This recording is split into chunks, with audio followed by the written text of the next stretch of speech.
Good afternoon, Madam Secretary. Good afternoon, Mr. Chairman. Please begin. Thank you so much. Good afternoon, everyone. This is the City Planning Commission review session. Today is Monday, June 15th, 2015, and a quorum is present. We'll begin with a presentation by staff of the Department of City Planning that will provide an overview of our proposed zoning text amendment that will promote affordable senior housing and care facilities, modernize rules that shape buildings, and reduce parking requirements for affordable housing.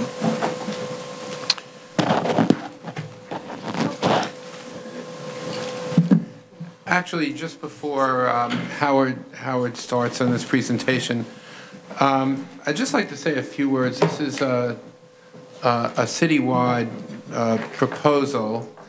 It has, as members of the commission know, has not been certified yet. We've had a scoping session on it, and we have been going to communities around the city to explain it. The goal is to reduce the costs of constructing affordable and senior housing. Virtually all of that housing, as you know, is subsidized. So if we can reduce the costs of that housing, it would allow taxpayer dollars to go further, and we could build more affordable housing and more senior housing.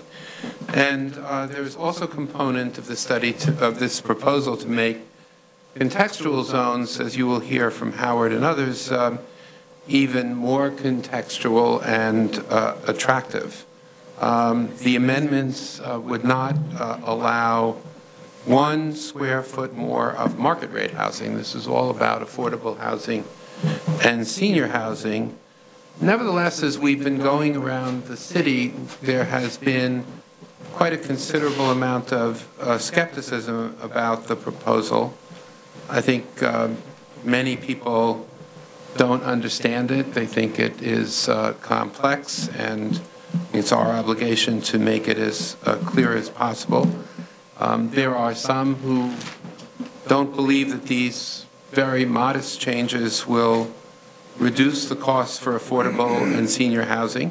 And then there are others who actually believe it will work and will increase affordable and senior housing, and they don't particularly want it in their neighborhoods. And some believe that this will lead to some sort of abrogation of height limits, which communities have fought for over many, many years, even though if height limits are increased at all, it will be very, very modest, in most cases 5 feet or so. And there are others who fear that this will eliminate parking requirements, even though the reductions would apply only for affordable housing and affordable senior housing in certain areas where we know from our research that the incidence of car ownership is basically tiny. So the purpose of today is to bring all of you up to date on what this proposal actually is at the moment, what it says, and hear your questions about it as we continue to go out and talk to communities throughout the city. So with that, I turn it over to Howard Slatkin. Thank you. Morning, good afternoon, Commissioners. I don't know why I'm still in the morning. I'm actually just going to give a brief introduction, and the team that's been working on the project is going to walk through the various components. But I just want to continue to build on, I think, what Carl was talking about, which is how this proposal is an important part of Housing New York. Really, we've identified extraordinary needs for housing in the city, particularly at affordable housing for a variety of income levels. We know that it is often challenging to provide that, but we need to do a lot in order to deliver that housing. And so we've looked through the zoning. We've worked with a lot of the people who work with the zoning on the other side of the on the other side of the zoning resolution, who are actually the users of the zoning, and found the problems that they frequently encounter when they're trying to provide affordable housing, and have come up with what we think are a very targeted set of changes that would address some of these really important issues in a way that we think not only benefits affordability, but also speaks to one of the other key priorities of the housing plan, which is really supporting vibrant, livable, diverse neighborhoods that provide communities all around the city with neighborhoods that meet their needs and support their daily quality of life. This is one of several projects. This is sort of the clarifying slide. There are many things going on, of course, under the housing plan, and specifically at city planning. There are three major sets of things that we're doing right now.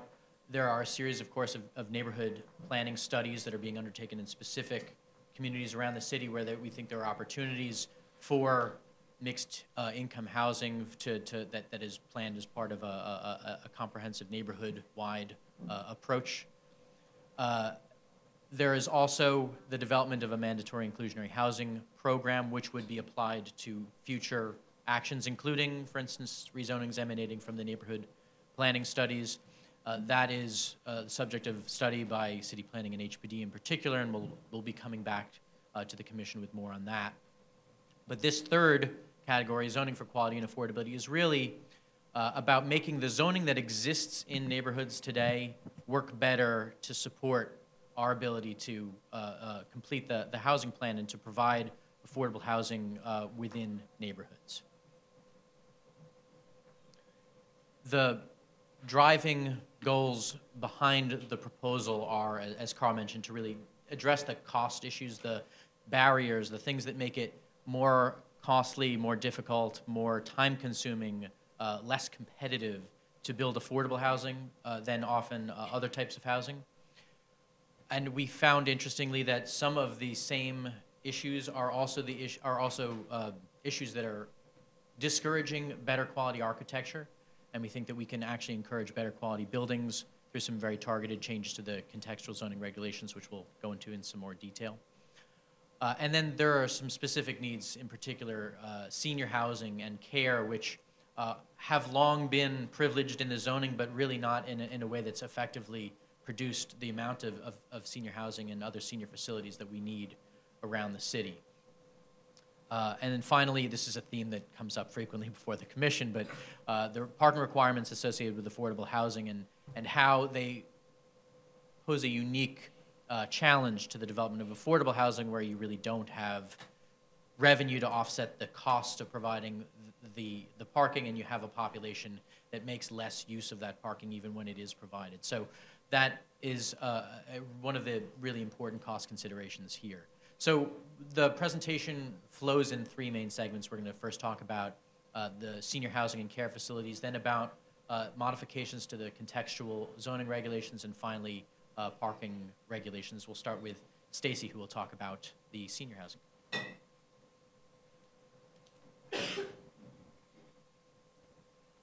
Right, good afternoon.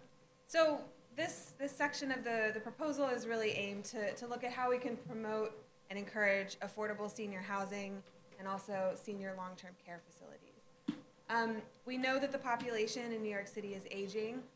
We're actually projecting that in the next 25 years there will be a 40% increase to this demographic group, which is an additional 400,000 people. So because of this, we really want to make sure that we're encouraging this housing type. We know we need to supply a greater range of these types of housing units and also care facilities. And this is happening for two different reasons. One, we see people living longer. So the group of people who are over the age of 85 is increasing quite rapidly. They have certain care and housing needs that are very different from younger seniors who are in their early 60s, who can live more independently.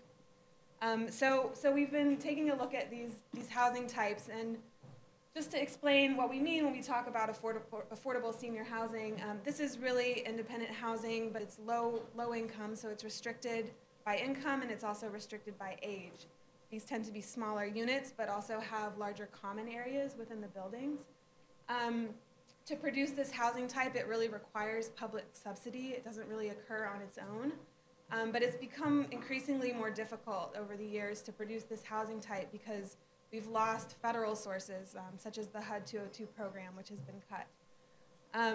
And we estimate that there have been about 3,500 units of affordable senior housing produced in the last 10 years. But the de Blasio administration is proposing to build 5,000 in the next 10 years. So we know we really need to address this housing and look at ways to further promote it. We already today in the zoning resolution provide an additional amount of floor area to what's called the nonprofit residence for the elderly category. It's about 20% higher, but it only exists in certain zoning districts, and we also see a need to generally modernize and update this category. We're also looking at long-term care facilities. These are state regulated, so they're licensed with the Department of Health, and they provide, it can be beds or apartments, but they tend to be things like nursing homes, assisted living, and also continuing care retirement communities. They have a much higher level of care and are really typical kind of healthcare and housing facilities. We think, according to the Department of Health, there's actually a shortage of about 8,000 residential long-term care beds in New York City, which is a tremendous shortage. And unfortunately, the zoning today actually discourages these uses. It provides a lower floor area than we provide to other similar community facilities, and also a lower floor area than we're providing to the nonprofit residents for the elderly. We've also heard that today and moving forward, people would like to integrate and mix some of these uses. We've spoken with architects and advocates of these housing types. And while historically these tended to be more standalone uses, so you had a nursing home by itself or a HUD 202 project by itself, that increasingly people would like to mix them and also mix them with other housing types. So mixing affordable senior housing also with affordable housing. And right now, the zoning actually discourages that as well. So through this text amendment, we're hoping to make it easier. There are really 4 key pieces of our proposal when it relates to the affordable senior housing component. First, we're proposing to modernize the zoning definitions. So we have not updated these definitions since the 60s. And today we have the nonprofit residence for the elderly category. We're proposing to actually replace that with a broader term, affordable independent residence for seniors. This would allow a wider range of developers to actually produce this housing type, and we think that we'd end up seeing it in more places around the city. We're also proposing to replace what is the current term nursing homes and health-related facilities with a broader term, long-term care facilities. Today, there's not a definition in zoning for assisted living, for example, and this is really an important piece of the state and also our city's long-term care supply. So we'd really like to be able to address that. And we're also proposing, second, to rationalize the floor area ratios for these uses. Right now, as I mentioned earlier, we do allow a higher floor area for nonprofit residents for the elderly in certain districts. We don't allow that for some of the higher density districts. We're proposing to extend that 20% to those higher density districts above R6, and also to allow the long-term care facilities to have the same floor area that the nonprofit residents for the elderly or affordable independent residents for the elderly would have. So they would all have the same floor area, which works around the same framework of a 20% bonus. We're also proposing to revise the density restrictions that exist for this housing type. Today we have a minimum unit size, and we also have a density factor that applies. This makes it difficult for people to build what are units that are approved under some of their regulatory programs. So we're proposing to remove those density restrictions, which would allow a greater range of housing sizes to be produced. And finally, we have a special permit process, which you may be familiar with for the nursing home uses. We're actually proposing to remove this process, remove the certification and the special permit. This is redundant with a review that is done by the state through their licensing program. It really looks at the need for nursing home beds within a certain geography. This is something that is done while the state is reviewing and approving licenses as well. So it's really adding cost and time to the development of these projects. And often we see it applying really just to renovations. So it's impeding also the modernization of existing facilities. So I'm going to pass it off to Chris, who's going to talk about the next section.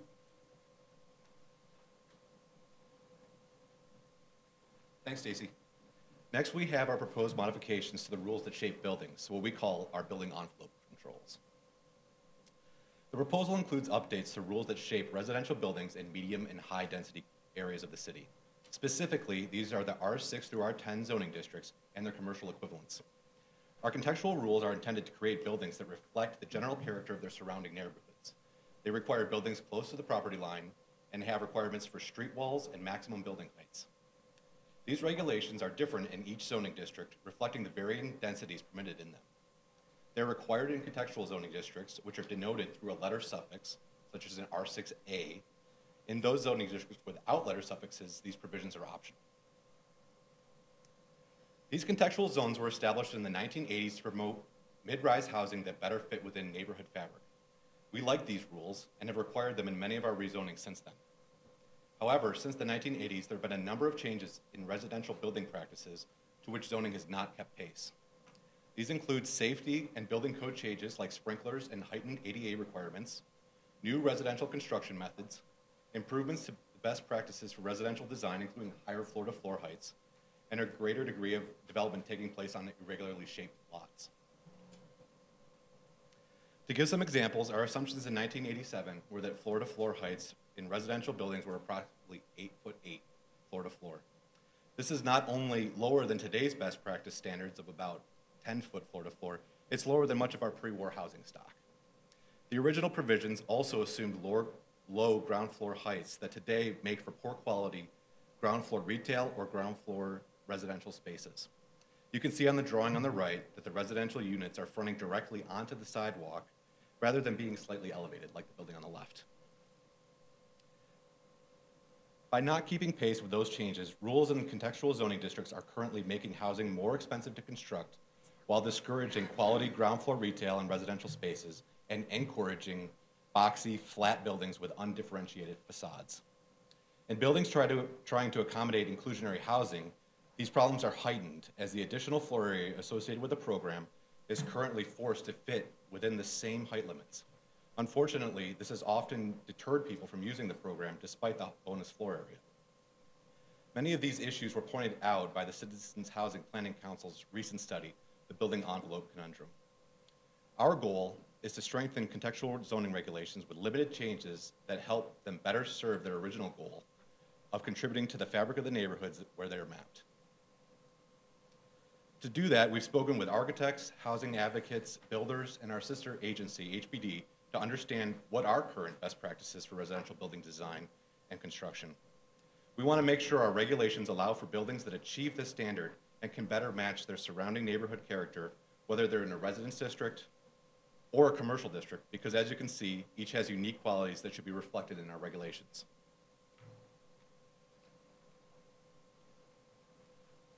To ensure best practices can be met requires modifications to building envelope controls in medium and high density contextual districts. This requires increasing maximum building heights by 5 feet in most zoning districts. In our highest density districts, 1 additional story would be needed.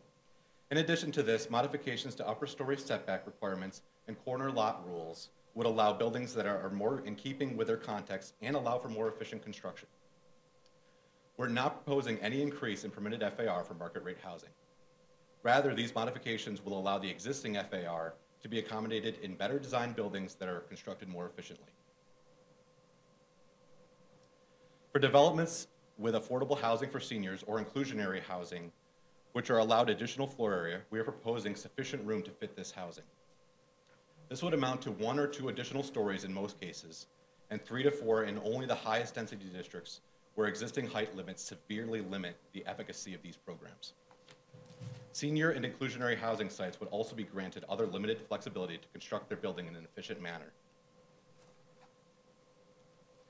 The proposal also includes other updates to zoning regulations affecting the general design of medium and high density residential buildings in order to allow buildings to better reflect and even mimic the features of other buildings in many neighborhoods. This includes minor modifications to street wall, courts, ground floor, and unit size regulations. Finally, the proposal includes changes to address irregularly shaped lots, which are not well considered in the zoning resolution, as most regulations were crafted around a prototypical 100 by 100 foot lot. When these rules are applied to shallow lots, angled lots, or lots with irregular topography, there can be inadvertent consequences that often reduce efficiency and escalate construction costs. To address these, we're proposing special modifications to yards, lot coverage, and distance between building regulations. Next, Laura will present on the parking proposal. Thank you, Chris. So the third and final component to the proposal deals with parking requirements for affordable housing and for affordable senior housing. First, we have found through study that it's financially difficult for affordable housing developments to provide parking.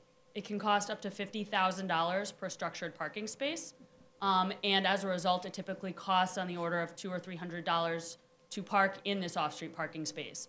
We know that the few low-income households that do own cars cannot afford to pay these monthly fees that would cover the cost of developing them, and as a result, typically park on street, which costs less. Surface parking naturally costs less to build. It's just paving over an existing lot. However, it takes up considerable space on the lot, and so there's a significant opportunity cost here when it comes to the ability to provide additional dwelling units that might be able to fit on site were it not for the surface parking. We know that requirements for parking make the funding of affordable housing more difficult. They reduce the amount of affordable housing that can be built with the same amount of public subsidy or available funding.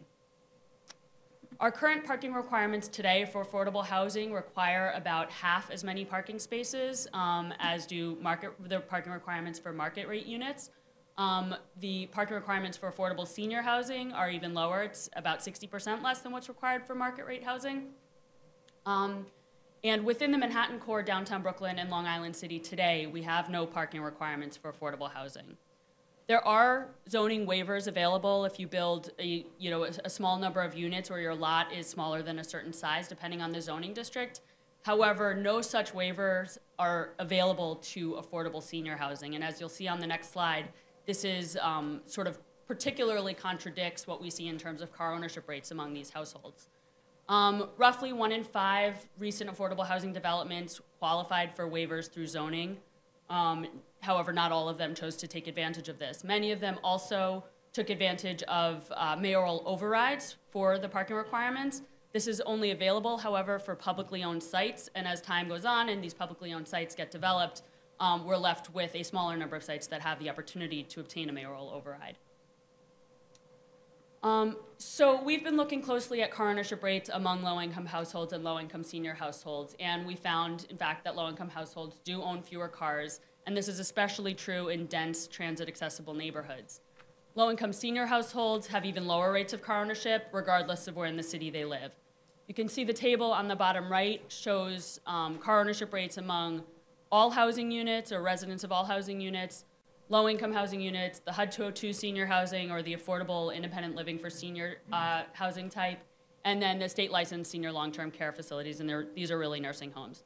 Near transit, we see much lower rates of car ownership across the board, regardless of what housing type you're looking at, than we see far from transit. And also, as one would expect, you see lower rates of car ownership as you move sort of across the income spectrum. As I mentioned before, the high cost of parking or the high cost of providing parking results in high monthly cost to park in the spaces, making it less likely that low-income households are willing or able to rent their spaces. So what we're proposing to do is define a geography that we're referring to as the transit zone, which encompasses today many of the city's densest residential neighborhoods. These are multifamily zoning districts, proximate to a variety of public transportation options. They're typically within a 1/2 mile of a subway station, but they're always within walking distance to several bus lines. And most significantly, within this geography, car ownership rates among all households, and specifically affordable and affordable senior households, are low. So within this geography, we're proposing to do 3 primary things. The first would be to eliminate parking requirements for new, affordable, or inclusionary housing units within the transit zone. We would also be proposing to eliminate the parking requirements for new, affordable senior housing units, and also allow existing senior housing developments that have surface parking to reduce or eliminate existing parking in order to redevelop for presumably more affordable senior housing. We would also be proposing to create a discretionary action that would allow on a case-by-case basis market rate units as part of a mixed income development to reduce or eliminate their parking requirement in order to facilitate the development of this mixed income project. Currently, there are no discretionary actions available to reduce the amount of parking for these types of developments. And so, we've recognized that cost is obviously a significant factor in getting affordable housing built, and so we want to have this option available within the transit zone for market rate units as well. Outside of the transit zone, our modifications are much less dramatic. For affordable housing, what we're proposing to do is simplify the existing reduced parking requirements that I mentioned on an earlier slide, and apply. Today we have multiple categories that you can choose from if you're a developer that sort of regulate how you are required to provide parking. It's a complicated table. It refers to programs that are outdated and obsolete, and we're proposing to simplify that down to one category, which would apply to affordable housing outside of the transit zone. For senior housing, we're proposing to reduce the parking requirement for new low-income senior housing in medium-density districts to 10%, and eliminate the requirement entirely for new affordable senior housing in higher density districts, so R6 and above. As I mentioned before, we see very little variation in the very, very low rates of car ownership among senior housing residents. There is some variation closer to transit. We see the lowest. But even among affordable senior housing households further from transit, we simply see very, very low rates of car ownership. And so we're proposing to modify the zoning really to match the car ownership rates that we found. We would also allow existing affordable senior housing developments outside of the transit zone to reduce their surface parking or the parking that it may exist today. However, we would only allow this by discretionary action. So I'll turn it over to Frank now, who will give a little bit more information about the public review process. Hi, Commissioners. I'm going to give a little background on the public review process to date and what we're doing currently in relation to the proposal. First, in February, we released information on the initial items that we were looking at, as well as the initial proposal and kind of ideas itself, as part of the document that would begin the environmental review for the proposal. To facilitate the beginnings of the public review conversations about the proposal, we began to hold information sessions at the borough board level and with community board leadership, as well as information sessions with other elected officials and stakeholders. Through that process, we heard a great deal of comments, first on the proposal itself, second on a desire to understand, particularly in their geographies, the effects of the proposal on those geographies, and third, a sense that they wanted to make sure that they would have appropriate time to actually review the proposal in the public review process. I'll talk about our responses to each of those individually, but just starting with formal public review process, the DCP committed to allowing the full customary 2-month public review process review for community boards and borough presidents.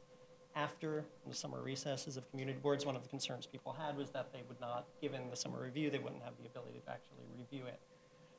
We also, as part of this, are going to make sure that the zoning text amendment itself, the actual text, would be available before the start of the public review process. We've heard that from a lot of community boards. We want to make sure that they can actually look at it before and really understand it.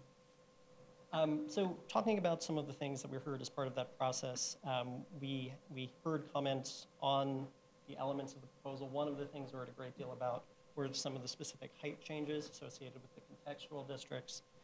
And so as part of the, we made a series of refinements to the proposal that we described to communities beginning in May to really in many respects actually focus the proposal on its core goals of really facilitating affordable housing and good buildings. These changes affect 3 commonly mapped zoning districts, R6B, R7A, and R8B.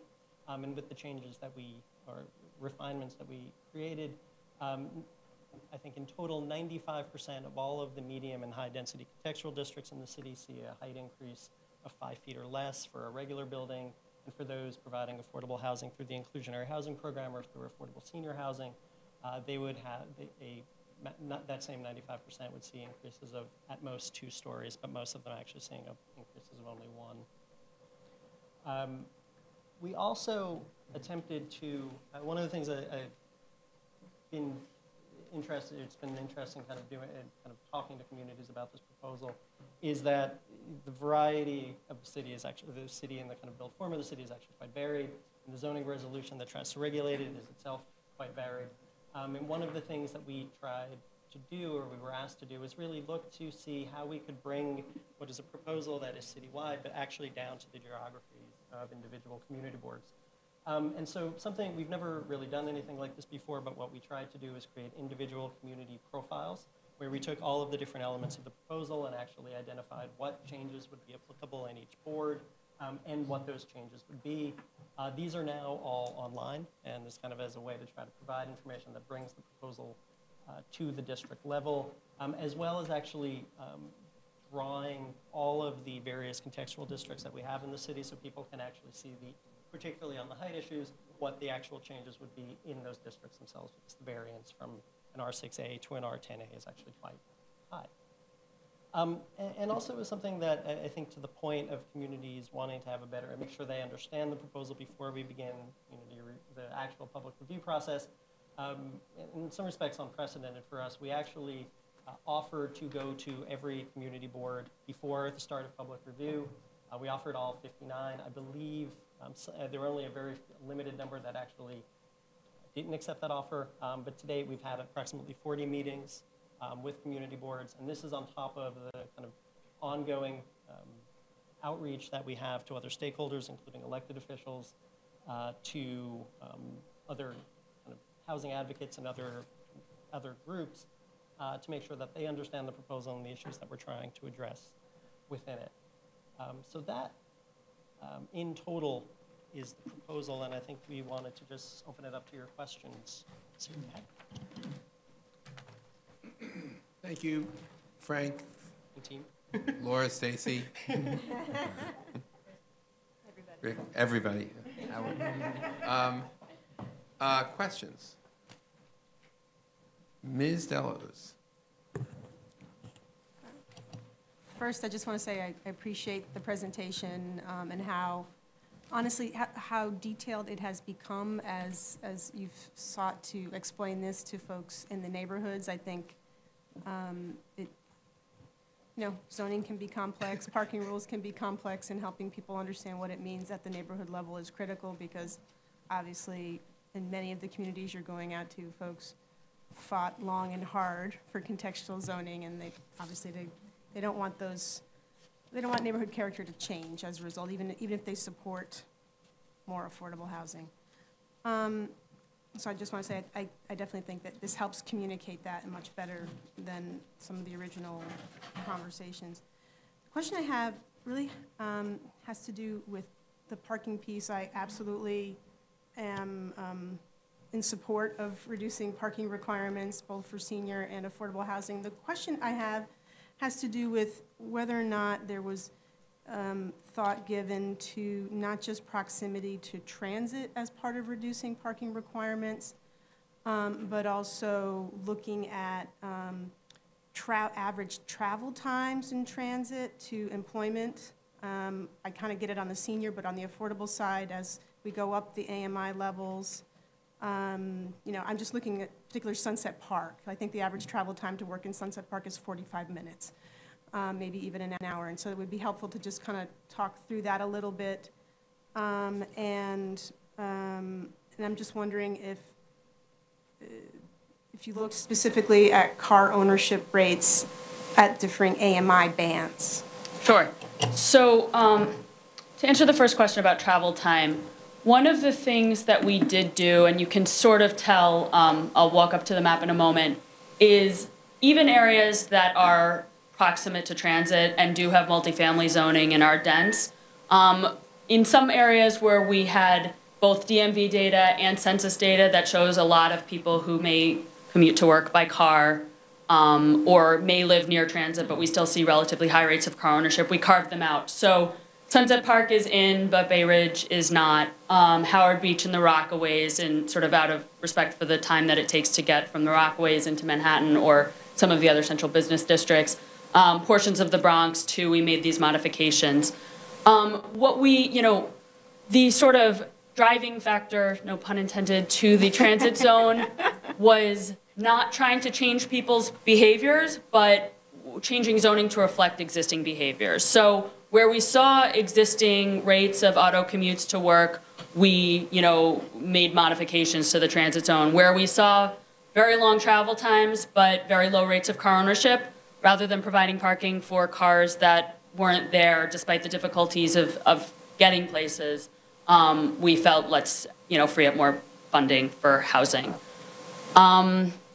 Your second question pertaining to income and auto ownership. It's very difficult for us to analyze car ownership by income. We have DMV data that allows us address level car ownership registration information.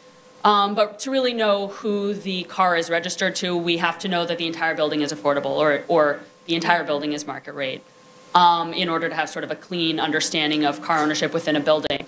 So we looked at the buildings that have been built that are 100% affordable. When we look at some of the housing types that may be under a public subsidy or were at one point Mitchell-Lama type developments, we don't see the same low rates of car ownership. And so we didn't want to sort of include that into the proposal. Looking at census data, we do see variation in car ownership by income at a broader geography level, but we can't analyze that data at such a local level that would enable us to draw the map a certain way. We also know that sort of moderate income households tend to own more cars because they have more money to spend since they're not spending it on rent. I mean, we don't know that as a definite fact, but we see that trend. So I think we're comfortable as it is with the low income, but understanding your point that there are variations. Thank you. Ms. Cantor. Thank you. I think the presentation was frank. Huh? I think the presentation was good, but I took something away from the presentation that goes something like this. We're going to increase the density by adding 1 or 2 floors in certain instances, which inherently increases the population, obviously, and at the same time, we're taking away all parking. I'm particularly concerned on the perimeters, and in this instance, I'll talk about the perimeters of Queens, where there's a boatload of cars coming in every morning from out in the island using the public streets to park. And for every potential space you take away, you're creating more congestion, in my view. The goal is great, but I question what's going to happen when whatever cars would have been accommodated in the future in these 2 types of constructions are now eliminated, so they're forced to go out on the street and compete with the out-of-cityers. I don't know whether parking permits have been considered within the local area. I know it has been used elsewhere with some degree of success. But unless we can limit the number of people coming into town, I don't see one occurring without the other, because as I say, there's the cars coming in, there's the cars you're eliminating, which are going to be forced onto the street, and there's additional housing units being proposed, some of which will force cars onto the street. So let me start. I'll start actually first with your point about the 1 to 2 additional stories, and then kind of go from there. I'm not objecting to that. Well, I want to just, I think it's important to just clarify what's really going on there, which is the same floor area ratio. Right? Zoning really for a contextual district is really defined by 2 things. One, the floor area ratio you get or you have, and it's different in every zoning district, as well as the envelope. Right? And those 2 things work together to form building. The floor area ratio as part of this proposal really isn't changing. Right? The thing that's changing is the envelope to fit it.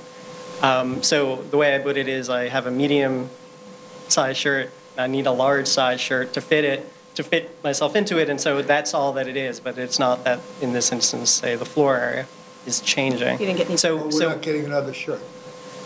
Well, we're getting an envelope that actually fits what you already have today. Are we going to end up with 1 shirt or more than 1 shirt? 1 shirt. One shirt. 1 shirt, 1 I'm going to find a new I'll find a new metaphor.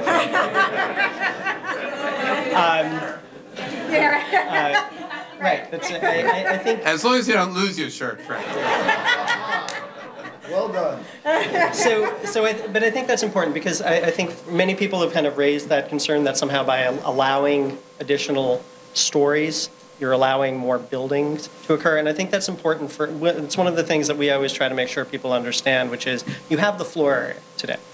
And in most of the zoning districts that we're talking about, you can fit the floor area. You just have to make a series of really tough choices to fit it. You either squish all the floors, you put the building right up to the property line, you don't articulate the building at all, you don't provide ground floor retail where you may want to, or you put residential units right on the street, because you simply don't really have a way of actually designing a building without doing those things. So I think when we're talking about the height, that's really kind of making sure that you can fit the building and do those good things that people want to see in a building under the height limits that allow us to keep these contextual districts in place and actually just kind of slightly update them. So it's not really about an increase in the density, kind of increase there through that. And I think on the parking, and I think as Laura tried to describe, one of the issues that's trying to address is that we're requiring parking, which causes costs, that's costs to the city particularly for affordable housing, that makes it harder to make affordable housing development pencil out. All right, so here it's an issue of trade-off. On one side, we could require parking, particularly thinking about things like structured parking in medium and high density areas. That's really necessary and that kind of requires great cost to the development. And in many instances, the parking itself isn't actually used because the people who are living in that development or affordable housing development don't actually own a car. And so there are areas where we're effectively subsidizing the creation of empty parking rather than the creation of affordable housing. And just to add to that, if it's by definition affordable or senior parking, and if a resident actually does own a car, they're in all likelihood not going to pay the $200 or $300 a month to park it in an unnecessary parking space, and they're going to park it on the street in any event. So we're really creating a huge capital expense, or generating a huge capital expense with, and it's all to the taxpayer, with very little yield to any neighborhood or to the public. Would something like parking permits be of any possible potential in this issue? And it's something that I know the city has looked at various times. I don't think it's utilized. It's certainly not part of this proposal. I think that there are a lot of issues with resident parking permits around the city, but it isn't something we've looked at with respect to this proposal. And I think it's also just one other thing on that. It's important to remember this doesn't change the parking requirements for market rate housing. This is really only for affordable housing and affordable senior housing, which already today in zoning have lower parking requirements. But you really haven't addressed the incoming flow from the outskirts. They're going to have the same rights and privileges. That's different. As the affordable housing people will to park on the street. Right, but if the residents of the new affordable housing aren't necessarily parking in those facilities, the affordable housing, we don't think that the affordable housing should be required to build parking for that other user group, right? That's not the proper responsibility of the... I'm not suggesting that. What I'm asking, what I'm not suggesting, but what I'm asking is I got the feeling that eliminating all of those cars is going to put more cars on the street, and it's going to create more competition between the people who live in the perimeter areas and those incoming, even though you're limiting it only to the high transit areas. And that, again, takes me back, if it's the high transit areas, would permits be of value? Because if these guys are coming in from out of town and parking near high transit, there's going to be a fight for that space. Mr. Reade. Just for clarification, if I understand correctly, if things work out the way they're intended to, we wouldn't be necessarily putting more cars on the street because we believe those cars don't currently exist. That the units the affordable housing units that are being built that have the parking requirements, cars aren't there, so there's a lot of vacant garage space that's being created. Is that correct? So Yes. it doesn't increase the on-street parking demand. I think that in total, we think that's true. Ms. Ortiz. So, for clarification on slide 25 with respect to this issue around cars, so at the 100% low-income units, what you're saying is about 39 of 100, so about 40% of households that are far from transit own cars. About 18%, is that the correct reading? 18% Yes. of households then? Okay, so, you know, we would be affecting a band of 18%. Yeah. Presumably. And that's maybe really the Yeah. crux of this So just issue. to clarify, we aren't really saying that low-income households don't own cars, and I think that is shown on here, that 18% of them do. But what we do firmly understand is that they can't afford to pay to park off-street. So one of two things happens. They don't park off-street, and they spend a lot of time, and it's admittedly a very difficult process, but they spend a lot of time to park on-street because it's free. Or in some way the parking is subsidized, and that's at the expense of additional housing units. And we see that as a significant trade-off and not necessarily one that we think should be required. We're not going to be prohibiting the development of parking, and so certainly if there's a way to provide parking at a low cost and there's the demand to support it, we would allow that entirely. But as a matter of public policy, we don't necessarily think we should be requiring it, especially since in the vast majority of cases, those low-income households that own cars are unable to park off-street in the spaces for which they were required. I will also clarify somewhat, this table is takes a very generic look at near transit. It was just, any household within a half mile of the subway. Many of the higher car ownership rates are found in some of the areas where we later carved out of the transit zone, like in portions of South Brooklyn and South Queens, North Bronx, really the areas that are on the fringe. Ms. Levin. Yes, thank you. I have a series of questions about height, which, as far as I can tell, is an area that you've had particular challenges with. At least reading public press and hearing from communities, it sounds like, there are a lot of myths floating around out there, and this presentation has done a lot to adjust the realities. But I think there's some legitimate concerns about how this plays out and how it relates to the mechanisms that we have to encourage the production of affordable housing. So I guess I have a bundle of questions. One is, and it seems to me that people are really mostly concerned about, when you're talking about the building envelope, people are really mostly concerned about height.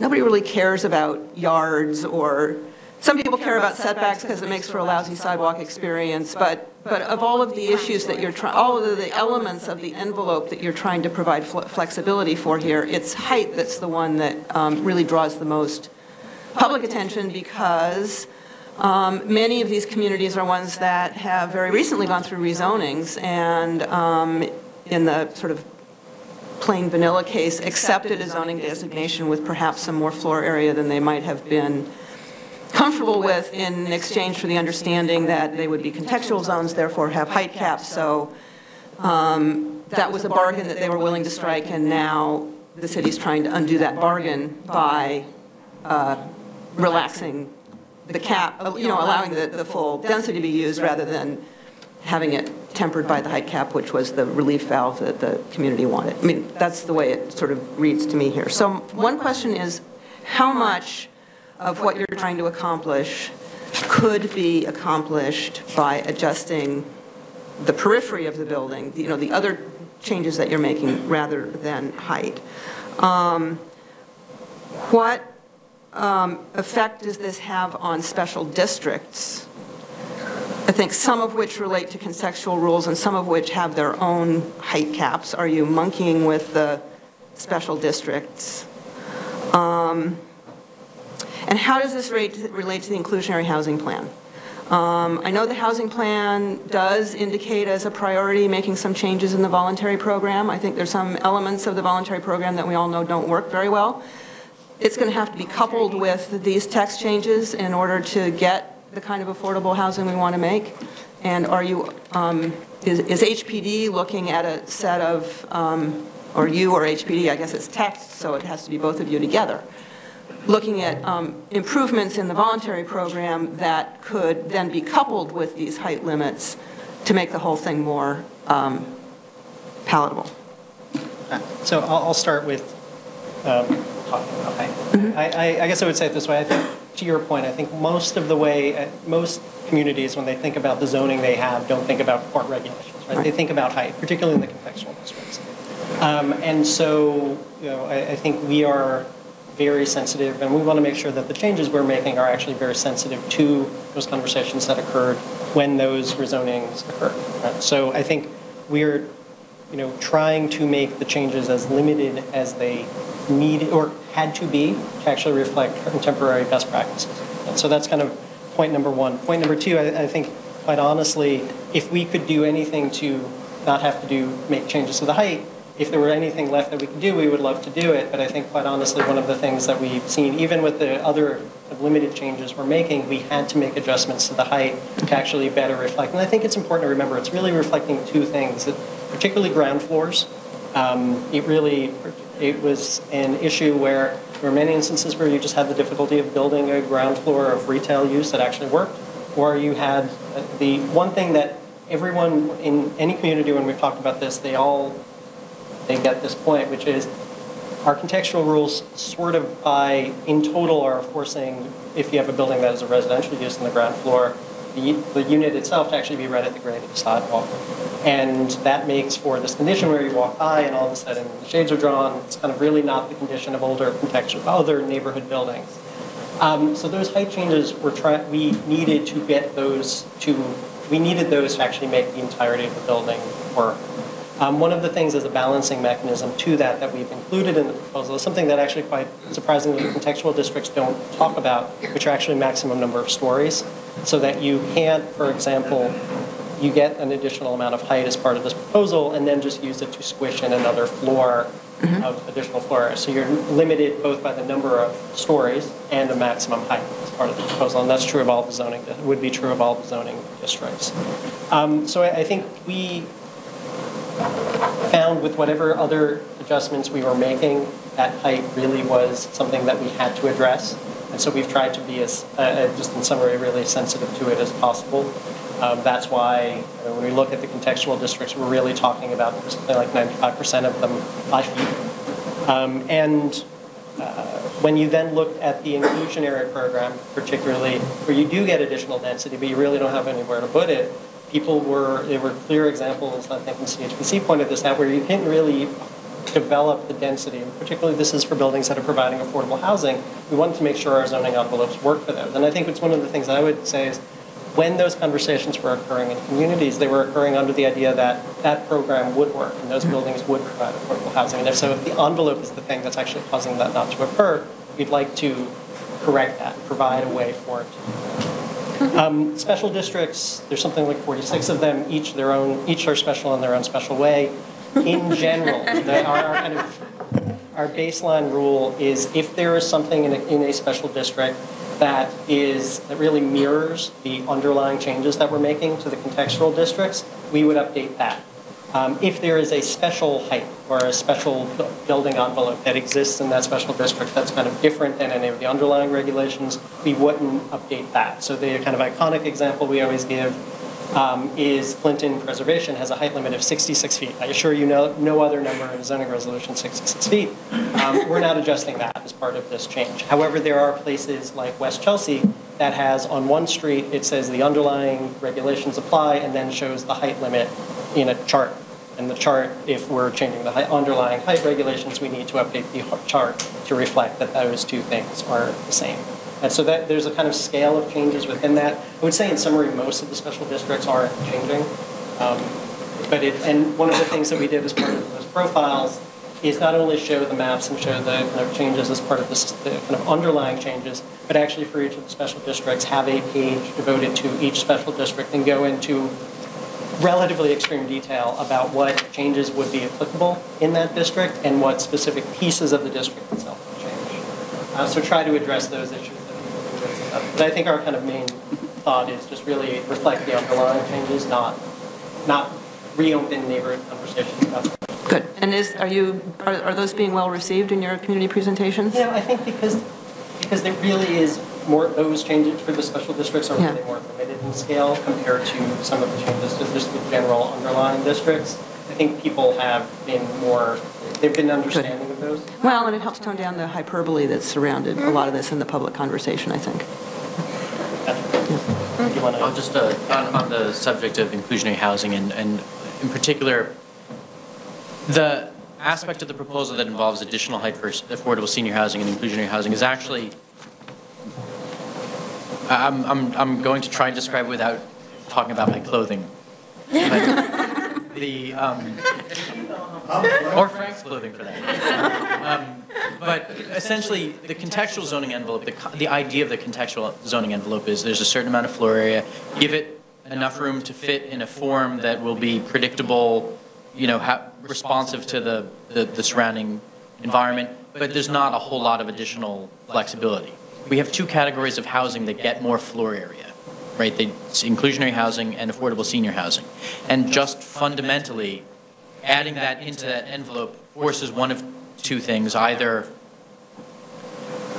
well, it makes you put your additional floor area where you didn't want to put it before, right? If it's an incentive, you're going to take the portion of the envelope you were otherwise electing not to use, maybe make the building deeper, flatten it, push it closer to the street. The decisions that you were trying not to make in the contextual design decision are decisions that you then have to make in order to take the incentive. And that's creating this opposition that we really don't want to have. The incentive is supposed to be something that makes it possible to fit that building in a desirable way. And so for both of those categories of housing, we identified the additional, the additional space it would take to give you essentially that same amount of flexibility that you would have in an ordinary contextual envelope. And that's the concept. Right. No, I understand the concept. No, and you had a second question, which is about other changes to the... Correct, because there's been some advocacy surrounding, so while you're at it, to support these programs, why don't you make these other changes too? Right. So. I think the next, we do have a lot of things to do on the subject of inclusionary housing, but the next major thing that we are hoping to do is the introduction of the mandatory inclusionary housing program, which would be applied in future zoning changes. And then beyond that, we have expressed a desire to look at the existing program and find other types of improvements we can make to it. But in the immediate future, I mean, this is in fact something that helps. If you look at where all the inclusionary housing has been built under the current program, it's in the places where the contextual envelope doesn't apply. It's in Manhattan, it's on the west side, it's in Greenpoint Williamsburg on the waterfront, where we did give additional height when you opted into the inclusionary housing program. So it is an element that will help that program do what it was intended to do. There are obviously there are many ideas out there about inclusionary housing, but we do think that that's going to make a positive contribution. I don't know, it just seems like some movement on some of those other issues when coupled with this height is going to help you get the height in this go-round. Understood. Ms. Ortiz and Ms. Efron. Hi. So you mentioned that for most communities, you said in most cases, 95% of cases, you're only looking at a 5-foot increase in height limits. So, just to understand the rationale here, as I look at, the desire to increase the floor-to-floor ratio, particularly on the ground floor, which is important to, for retailers and for upper storage. So it still seems tight, right? It still seems that you're only adding, you mentioned under an existing scenario, existing scenarios, most floors are 9.6. We're looking at adding 4 inches per floor to get up to 10 feet. And on the ground floor, adding 2 feet. So we get from 13 feet to 15. We're still, the increment is really quite small. Is that a result of sort of the feedback you received in the community concern to like keep the height really low? I think it was our honest assessment of every zoning district and trying to take those best practice assumptions and test all of the envelopes. I think it's something that these envelopes were created over time, most of them in the 80s under a certain series of assumptions, and then some over time after that. We've never really looked at all of them together and said, do they work and how do they work with today's building practices? So we tried to do that for all of them. And I think our overall impression was that for a building that is utilizing just the existing floor area, doesn't have the additional floor area of inclusionary or affordable senior housing, you could fit the floor area, you just kind of had to make a series of choices that were maybe tough. So the changes that were needed there from a height perspective were really limited. They really just needed the ability to give the, I guess the way to put it is give the floors a little bit of breathing room. So that was our assessment, and that's how when we began the proposal, those were really the kind of core things that we were doing. And I think it's kind of it's both a reflection of what we saw as what was needed, but I think it's also quite honestly these contextual districts that we recognize that people think about these districts from the height that they have, right? And so the changes that we're trying to make are not to blow them open or kind of make them completely different than what they are, but really just tweak them a little bit to actually make them work well. So I think that's why I think for us, what some people say maybe limited increases, others have said are very absolutely impactful increases. I think we think of them as what was the thing that was needed. So just then for clarification, if it's mostly 5 feet, does that mean that for most districts, we're talking about 5 feet, does that mean that for most districts we're really looking at 6 to 8-story buildings, right? Because if the increment is that small on each, in order to increase each floor, we're really talking about areas that have what I might call relatively low density areas. Generally the contextual districts are mapped, the bulk, the great number of the contextual districts are really the R6, R7, and R8, maybe. If you look at those, they really reflect almost 95% of the medium. So what's density. the average number of floors in those districts, more or less? R7 is about 8, I guess you'd say, depending on how you're looking at it. The highest density, so when you get to R9A, R10A, which are really predominantly mapped in Manhattan, wide avenues, say an example on the Upper East Side, they're, and just given the scale of the building there, we're talking about height limits that are much higher, but the scale of the increase was really like, say, an additional story on top of that, so 15 feet. And that really is, in some respects, kind of when you look at it as a percentage basis, is actually even smaller than those 5 feet. Yeah. The others. Okay, thank you. Ms. Efron. Thanks. I wanted to commend the department on your transparency. I think. Sorry. Really, it was just a compliment. It's not going on the transparency, particularly around the website and choosing to identify certain options and letting the average citizen who perhaps is not involved in his or her neighborhood group understand the contextualization and the rezoning. And similarly, going out to all the community boards seems like a very, very high concentration of time for a lot of effort. So thank you. I did have a question about the parking. So if the department has concluded that the parking is not the best use of capital, and that future development could happen on those sites, which makes sense to me personally. Granted that that's not going to happen immediately, does it make sense, or have you and HPD discussed the possibility of allowing that parking to be public parking in the interim to cross-subsidize the residential, the low-cost residents? Build more units, personally. Sure. I mean, in a lot of neighborhoods that happens already, not with HPD or publicly subsidized housing, but in private market rate buildings, it's not quite a loophole, but if you want to have attended parking, you have to get a DCA license, and DCA requires that you post the prices on, that are visible from the street, which then effectively makes you a public parking garage. HPD has obviously a much more regulated sort of program for how they can do things on site. I do think there would be a palette for that. It's not something that we've talked about specifically as part of this proposal, but it's something that is sort of more broadly seen as, the whole idea of parking as a shared neighborhood resource as opposed to something where a space is allocated to a unit in that building. Is certainly something that we're thinking of. I bring it up because this commission has been faced with some recent luxury housing or market rate housing projects where, at least in one case, the parking to apartment ratio was 1-to-1. So granted, that was in a different neighborhood than most of what you're talking about, but there seems that, at least along the edges, there may be an opportunity to help cross-subsidize some of the units in the interim.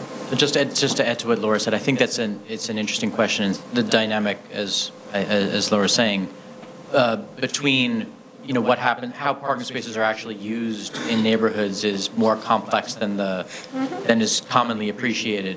That said, we would also, this is an issue we haven't thought of and incorporated into this proposal, as you've seen. We would also want to think about the extent to which we want parking lots to be the long-term use of a piece of property, right? There's obviously a balance. Parking, structured parking in a garage may present a different decision because, we're probably not trying to. One of the things we don't want to do is perpetuate the use of these lots as parking with conjunction with these facilities. But it's an interesting question as to how they can be used. They can be rented on a monthly basis to non-residents in general. And if you ask anyone who sort of knows, they're like the nephew of one of the senior residents uses one space, or the employees just use, because they're there, people use them. But whether we want to put in place provisions that would allow revenue generation from them is an interesting additional question. Mr. Cantor. Right. If I understood you correctly earlier on the issue of density and height, or FAR, you said that fundamentally the FAR controls, and it will not create additional housing in a general sense. Am I correct? I think that's what I said. That's right. Okay. Now, if I can remember where I started. And I go, whoops, that's it. I'll come back to me as soon as I understand what I want to say. It may be my shirt metaphor, which is getting That may be the last word. No? Minister Knuckles. Frank, I see this is focused on the residential areas R6 through R8. What about a district like a C44, where both housing and commercial are permitted? What do you foresee there? So the way that zoning works is that if you're building a residential building in one of those commercial districts, you have a residential district equivalent. So changes would have applicability in commercial districts as well as the residential. Okay. And I just wanted a clarification on page 31, where it says refinements from initial scope. Yeah. And it says original versus current. So what's original? The original was what the scope had as part of the scoping document, and when we initially began describing the proposal, this is an example in the R7A district. This was the maximum height that we were proposing for a market rate building. And 95. That's correct. And the proposal modified that, the current version of that, and kind of refined, is that the maximum height of an R7A building would be 85 feet. So this was an example of one of the refinements to one of the three zoning districts that we made changes to. The refinement is the 95 feet. The refinement is the original version that was in the draft scope of work had a maximum height of 95 feet. The current version of this that we would propose is that height would be 85 feet. I get your question today. What's the current zoning? 80. I get it. Maximum height is 80. So the increase originally is in the scope was shown as an increase of 15 feet from 80 to 95. Okay. We modified that to go from 80 to 80. Yeah, I thought current zoning. Sorry. Okay. Thank you. Mr. Cantor, yes, you can Yeah, I know where I was trying have to... another attempt here. Another attempt. When we were talking about the floor-to-floor heights and the 5 feet, basically the 5 feet is to accommodate the floor-to-floor. Right. Many years ago when we started this business, the code required, I think, 8 foot 0.5 ceilings, not floor-to-floor. And over the past years, the developers started moving to higher numbers, particularly for luxury housing. So that now the 9 foot has become a common number, or even a little slightly higher. But it's really very cheap money because the foundations of the building are going to be virtually the same. The roof of the building is virtually the same. The inches worth of incremental height are only going to affect piping and maybe an extra riser, etc. But it's a disproportionate give, which is good. So you're loosening up the street floor, you're creating a better apartment layout, not layout, but apartment feeling by going for the higher floor to floor. I think it's a good give. And I think we should try to convince the community of that. I think for us, it's a number of things that it's able to address. I think the ground floor is one thing. Right. Different construction techniques. Modular is one example that we've heard that just the trying to make a modular construction building work, let's call it floor-to-floor heights of a modular building really don't work under these contextual building envelopes because they're just more than what was assumed as part of the 87 regulations.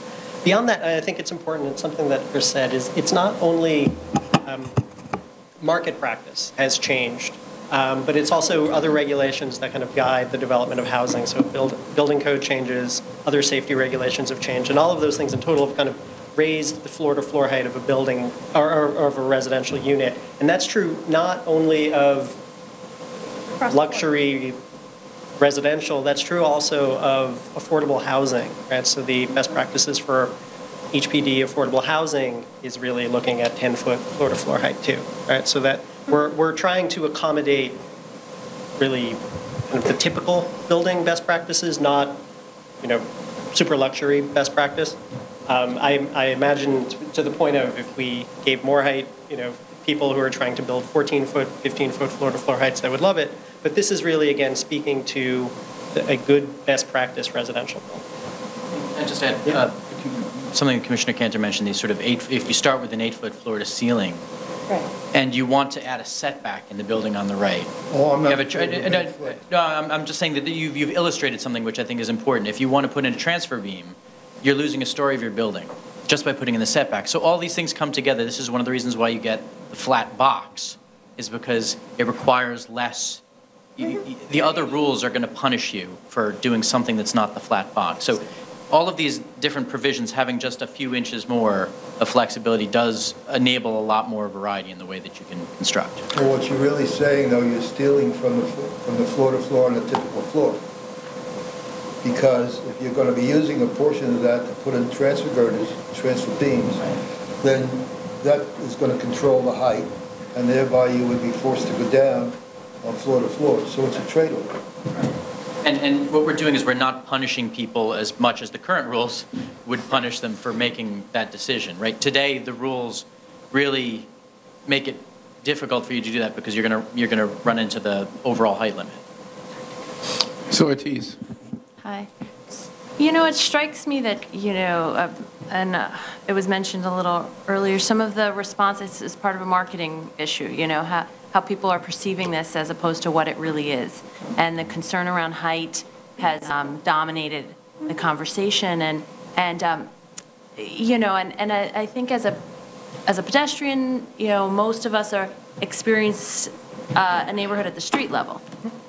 Less so, we're not 50, 60, 70 feet up in the air experiencing the 5-foot difference. And, perhaps what might be useful is to take an example of a fairly hideous That's the building. 4th Avenue building. Right, right. That, you know, that is built under these existing conditions, and imagine a scenario where, you know, less so the historic building. I think people, you know, appreciate the historic building, but, you know, what could have happened instead? You know, I just recently I was, you know, walking through Bed-Stuy, and you could tell which buildings just, you know, you know, don't fit. And I don't think most neighbors are happy with those buildings in their neighborhood. But, you know, if they could see that under this current zoning, the buildings that could have been there and occupied those spaces would be a much better fit at the ground floor, regardless of how high they are, you know, perhaps that would, it would be an easier pill to swallow.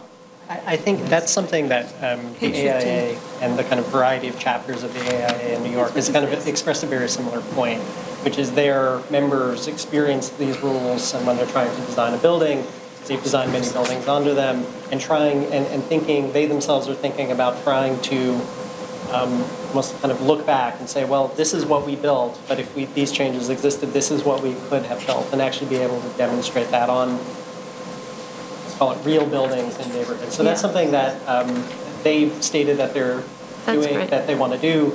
We are, of course, supportive of that and try to be as full to that process as possible. Because I think you're right that I think in some respects, I think even when you talk to people and kind of say, we're talking in many instances 5 feet, they get that and they say, okay, that's not really all that much. But I think it's useful to begin to talk about it in relation to how it affects the street. Because I think for us, one of the things that we've really seen is that condition in the building on the street is actually important, right? The idea of these contextual districts is to make a building that actually looked good and worked in the neighborhood, and in total, they're maybe not getting there today. I think the other thing, just quite honestly, is something that we have seen in kind of doing all of these presentations is they have concerns about this proposal, but they have worries and kind of concerns about housing and how their neighborhoods are changing in general. Exactly. And so this is kind of a element that we're talking about with communities and other stakeholders. This is kind of, those issues are coming up as part of the conversation about these proposals too. It isn't entirely, it isn't rationally only about this proposal. It's about the larger issues that are affecting us. Exactly. Any other questions? Well, I want to thank the entire team, Chris, Laura, Stacy, Frank, Howard, and everyone who's been working on this here. It's a very complex issue. I do want to say to all of my fellow commissioners that obviously all of us deal with zoning resolution regularly and are very conversant in it, much more so than any other audience that presentations are made to. And so I want to ask you if you see ways that we can make this presentation more compelling and simpler. And if there are things here you don't fully understand, we'd obviously like to know about it, because if you don't understand it, then it's going to be very complicated for other audiences that don't deal with the zoning resolution every day. So on this, which still has not entered the public review process, still will be subject to some additional tweaks before it does, for sure. Your thoughts and advice on it would be very helpful. The second thing I'd like to say is something that Howard said at the beginning and Frank said at the end, which is this is one piece of a very ambitious housing program. And this in and of itself is not going to produce a huge number of housing units. It's really designed to make the quality of housing better, and also to avoid spending public money unnecessarily that can be then deployed to affordable and senior housing elsewhere, and to make the process, particularly for senior housing, a little more efficient. All of us have seen over the years and scratched our heads about why there should be a special permit to create certain kinds of senior housing facilities in certain neighborhoods, which has always seemed to us a special permit that had outlived its usefulness, if it ever did have any usefulness. So there are things like that that we can just make easier. And then finally, I do think, to the point that Ms. Ortiz raised, one of the goals here is to make contextual neighborhoods more attractive. And one of the irony in some respects is that the goal of contextual neighborhoods was to create a sense of stability and a certain housing type, a certain neighborhood that has existed historically in this city, and because of the constraints of quality housing and contextual districts, what we've seen are buildings that don't reflect the goals of the original contextual neighborhoods, except height, and that's one important goal, obviously, but it's not the only goal. And we want, I think, the major goal, especially when the trade-offs are so very, very limited, is to be able to have the kinds of neighborhoods that New Yorkers are comfortable in, and that is neighborhoods that particularly reflect the variety of and activity that we want to see at street level. And so all of those are goals, and it's been complicated, to be sure, and will continue to be complicated as we discuss this with communities all over the city. But we appreciate your thoughts on it and ongoing constructive suggestions. So thank you very much. Thank you. Thanks to the team. Frank is he waves goodbye. He's such a sweet guy. He's such a sweet guy. The sliver household, that's right. The sliver household, Yeah, it does. I mean, it's true that some. Once we have the highest percentage increase under this. So proportionally, it cannot be. Sorry. Yeah, right, that's right. That's something that they should probably be here in because that undermines the hard fought win in the 70s on the Upper East and Upper West Side. And then they signed on, all the communities signed on to it. Yeah, well, a lot of people were involved with it because of all the presentations. Right. Okay. Carl. The sliver lost a little. Quite the warm-up. Same to Ken. Commissioners, let's now move to item number 2, page 1. It's a proposed disposition of 2 city-owned properties in Community District 4 in Brooklyn. I'd like to introduce Reade Street from the Brooklyn office, who's making her very first presentation before the commission today. All right, good afternoon, everybody. This is an application by the New York City Department of Citywide Administrative Services to facilitate the disposition of 2 city-owned properties in Bushwick Community District 4, Brooklyn, pursuant to zoning. The sites include 93A Star Street, Site 1, you see over here, and 9 Moffett Street, Site 2. DCAS intends to dispose of the 2 vacant interior lots pursuant to Section 384 of the New York City Charter. While there are no development projects associated with either of the properties currently, the approvals will reserve the right for the city to dispose of the properties in the future. Site 1 is located in an R6 zoning district in northwest Bushwick on the west side of Star Street between Knickerbocker and Wilson Avenues. Building types and uses on the subject block and surrounding neighborhood are typified by 2 to 3 story multifamily walk-up buildings. There are also 1 to 3 story commercial and mixed-use buildings along Knickerbocker and Wilson Avenues, the adjacent commercial corridors. The site is 0.4 miles northwest of the closest subway station, the Central Avenue stop on the M line, which is actually just south. And it is served by the B60 bus that runs along Wilson Avenue. The site is half a block from Maria Hernandez Park, the largest green space in Bushwick. and it is 0.2 miles from PS 123 Sidam, which is just the northeast corner of the park. Site 2 is located in an R6 zoning district with a C13 commercial overlay in southeast Bushwick on the west side of Moffett Street between Broadway and Bushwick Avenue. Building types and uses on the subject block are typified by 1 to 3 story multifamily and community facility buildings, including the Moffett Gardens Assisted Living Facility, which is across the street from the site. On Broadway and Bushwick Avenue, the adjacent commercial corridors, there are 1 to 3 story commercial, mixed use, and community facility buildings, including the Bushwick Multi-Service Center, corner. The site is 300 feet from the nearest subway station, the Chauncey stop on the J&Z elevated line, here. And it is 0.4 miles from the Bushwick Avenue Aberdeen stop on the L train. It is also served by the B60, B20, and Q24 bus lines. Site 1 is an irregular vacant interior lot with no street frontage, approximately 1,135 square feet in area. It abuts 2 private properties with frontage on Star Street. It was originally part of the adjacent parcel, Block 3186, Lot 44, but in 1971 was reapportioned into the current Lot 144. The reapportionment created a 4 by 65 foot easement along the western side of Lot 44 to allow egress for the 875 square foot portion of the rear yard.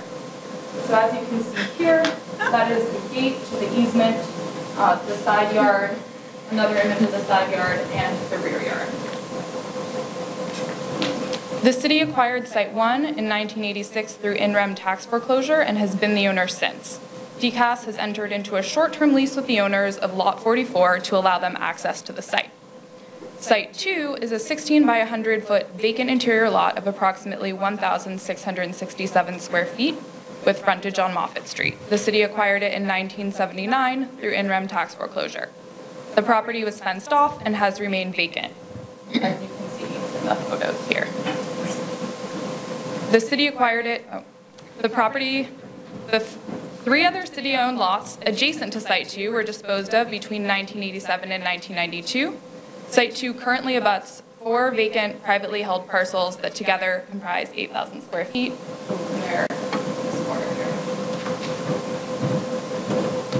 DCAS is seeking disposition approval for 2 city-owned properties in Brooklyn Community Board 4 pursuant to zoning and Section 384 of the New York City Charter.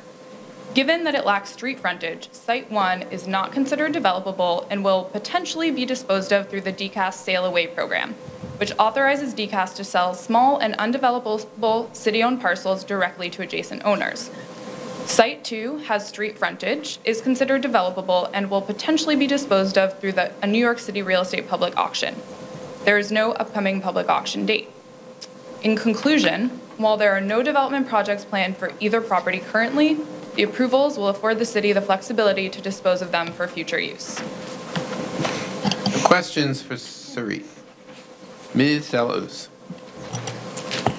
I love to hear when we're cleaning things up that go back 40 years.